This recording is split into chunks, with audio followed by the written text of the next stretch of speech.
Well, it's week 9 of the LCS with coverage brought to you by Alienware. I'm joined right now by Peter Dunn to talk about Evil Geniuses. So you guys unfortunately just lost to Team Liquid. I'm trying to write rapidly in my mind right now, can remember what that means for you in the standings and buys and all that stuff, but maybe you can refresh me. I think you guys might be locked out of first and second now, Yeah, right? so we're locked out to first or second. If we play 100 Thieves tomorrow, if we beat 100 Thieves and Cloud9 beat TL, we come third. Otherwise, we come fourth. Well, do you care? Let me ask you, do you care much about third or fourth, like which one you get? I mean, right now, it's a bit of a mixed bag because we have losing records against 2 teams in the league, I think. 3 teams, which are Dignitas, Immortals, and Team Liquid, right? We have winning records against every other team in the league. So maybe playing Dignitas in a best of 5 isn't the best thing, but you have to say that right now Dignitas look weaker than Team Liquid and Cloud9, so we'd rather Team Liquid and Cloud9 play each other, and then we go and play against Dignitas. There we go. Okay, thanks. Well, we'll know what is happening by the time people watch this video, so they'll get the take on this. No, one of the reasons I wanted to talk to you again is just because I think you have received an incredible amount of support from folks for your involvement with the team, and I think currently you are one of the leading names being thrown out there for Coach of the Split. So I'd love to just hear from you. One, do you think you deserve Coach of the Split? And 2, what's it been like just working with this team? So I don't think it's Coach of the Split. It's coaching staff of the Split, right? Coaching staff of the Split, sure. Yes. And I think if you were going to ask me if I deserve Coach of the Split, I don't think so. But if you're going to say if EG deserve coaching staff of the Split, I think for sure. That's how you stay humble, because you can say, well, it's not me, it's the staff. Well, I mean, we can go into a little bit and talk about how we run things in EG, right? So we have we do reviews, and our reviews are split between team reviews and one-to-one reviews, right? So the way that the coaching system that I like to run, which I've run on previous teams like Mad Lions and ITZ, is that you do a shorter group review and then you have a lot of focus on one-to-one. So a lot of the improvement of individual players isn't just on me. It's on individual members of staff. And it's also worth saying that that Connor, Artemis, leads our draft on stage. So although in review and in meetings with the team and things like this, I'm leading the review, I'm mediating between the players, I'm bringing new ideas to the table, I'm bringing VODs from other regions. Our draft is one of the strongest aspects of EG, and you have to give credit to Artemis, who is doing the drafts. You have to give credit to Turtle, who is helping us run the double. Sorry, not Wild Turtle. Turtle is a Brazilian Turtle, who's our jungle coach, who's doing a lot of good work handling our two jungle rotation. And you have to give Don't Mash Me a lot of credit for helping Dan adapt to life in LCS as an AD carry. And I think without any of those pieces, EG isn't improving at the rate that they are, and isn't the team that we are today. So I think that as a coaching staff, I think we should definitely be up there for consideration.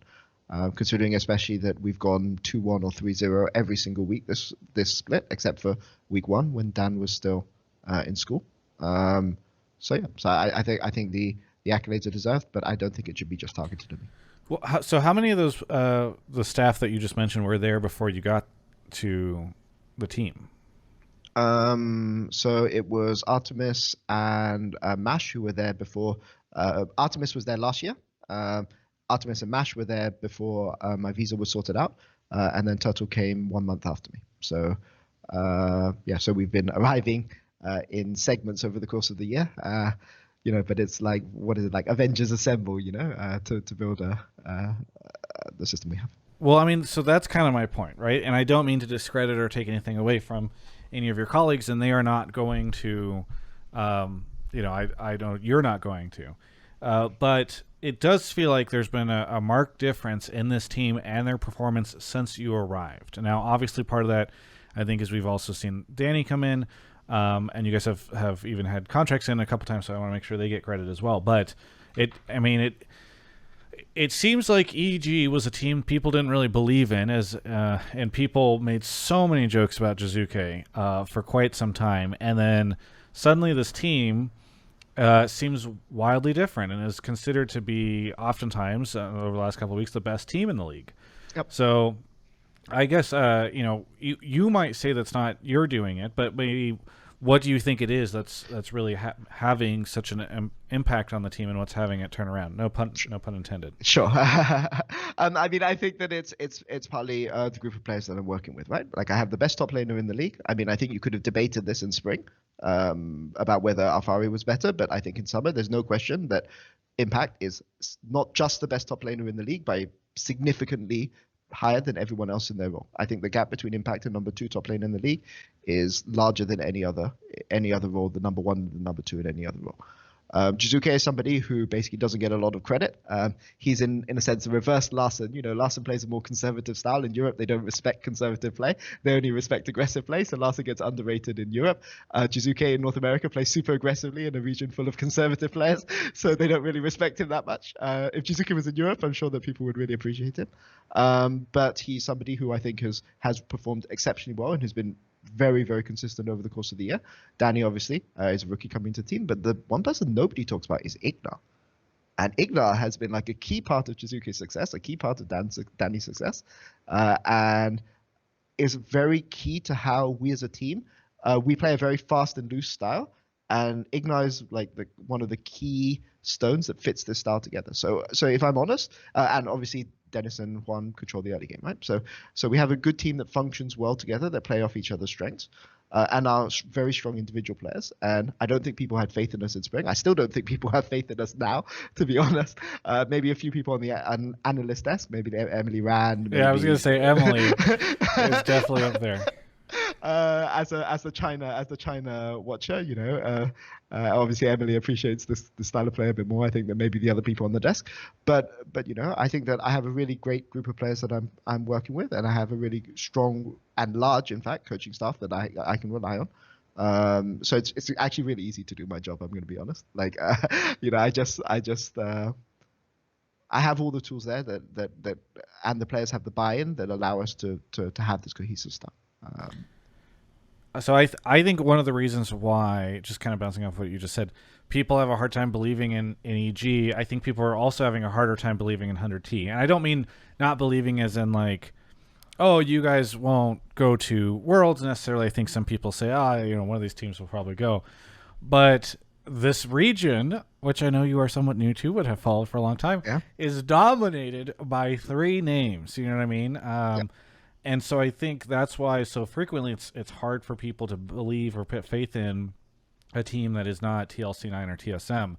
And so I'm kind of curious for you, do you think there's a chance that changes this year? Or do you think that there's a high chance even? Because obviously in LEC we've seen new kings, old kings, whatever. I don't know if you think that this split is finally going to have the same sort of upheaval in the LCS. Well, it's interesting because I think this split you're seeing kind of like a battle for, how should I say, for the soul of the LCS, right? In these old traditional teams, TL, Cloud9, TSM. When you think about them, what do you think, right? You think about TL and TSM being super passive, scaling teams that like allow the enemy team to play into them, right? I mean, TL had a win today against us, but how was the game played? It was when they had a 4K lead, they were still waiting for us to make mistakes. Cloud9 are the exception. Cloud9 are the team that play the proactive, aggressive style. They're not doing the best right now, but I'm sure they'll be fine by playoffs. And if you play that kind of defensive, reactive style and you go internationally, you will go 0-6 in groups, or you will you're just going to lose, right? Like you can play to scale as long as you are better individually than the opponent you're against. And so for me, the question is the region as a whole good enough where teams playing aggressive League of Legends can win and go and represent NA in North America in international tournaments and have a shot against these top teams? Or are we just going to send 3 teams that want to scale into the late game and have them lose to the Chinese and the Korean teams when they go to Shanghai? Right? I mean that's the reality of where we are right now. So for me, I'm sure that people think about these strong teams, these teams, and TL, C9 and TSM have that legacy for a reason, right? But it's up to us to show that there are other ways to play the game and there are other ways to win. And I hope that we can do it. But I think that even no matter what happens, I hope that TL and TSM and Cloud9 can learn from what we're doing to understand it is possible to play that different style And if they don't learn those lessons, if they go and we don't, it's going to be the same as it is every single year. But I think EG are well equipped to handle international competition right now, provided we do okay in laning phase. It's hard to tell. You can never judge the laning phase issues. But the macro in the mid game, I'm pretty happy with where we are right now. Peter, I love that you're laying out such huge stakes for the league right now, and I mean that honestly. Like it's interesting to sort of see the way that you're positioning the LCS as sort of in a crisis of faith or an identity crisis, some sort of crisis we're in, and, Sure. and it's time for everybody to resolve it. Unfortunately, we're out of time. Is there anything you want to say to any of the fans out there? Just to say thank you very much to EG's fans for following us this split. Your support is, as always, really, really valuable. This is a long-term project. I think most of our fans have recognized this. And I've said, I think in the last interview that I spoke with you, Travis, that all I cared about was playoffs and best of fives. And now, next week, we're going to have a chance to show that in action, whether we had the right approach or not. So. Yes. Well, I'm excited to see how things go. I mean, what a wild time as we're heading into playoffs. Thank you so much, Peter, for the interview. For everyone else, you can check out the rest of my coverage of all things LCS right here on my YouTube channel. Oh my God. Did you see that video that I just made? Incredible. I hope you consider subscribing like the people that are scrolling around the bottom of the screen did, because then you'll get more incredible content like this. And you know what? Speaking of incredible, if you're looking for an incredible deal, an incredible computer, I don't know if can you guys hear the dogs barking? I'm trying to like hype myself up, and there's a dog barking outside the window. Now I'm a little worried that my window's open. I'm speaking this very loudly into the microphone, and my neighbors are going to hate me. Listen, incredible. Alienware. Alienware.com/Travis. There's a link in the description, and I know that some of in the past we've had some restrictions on the code. A lot of those restrictions are lifted, so be sure to check out the code below so that you can make sure and save some money on your Alienware deal. And thank you so much to Alienware for sponsoring all the content we do here.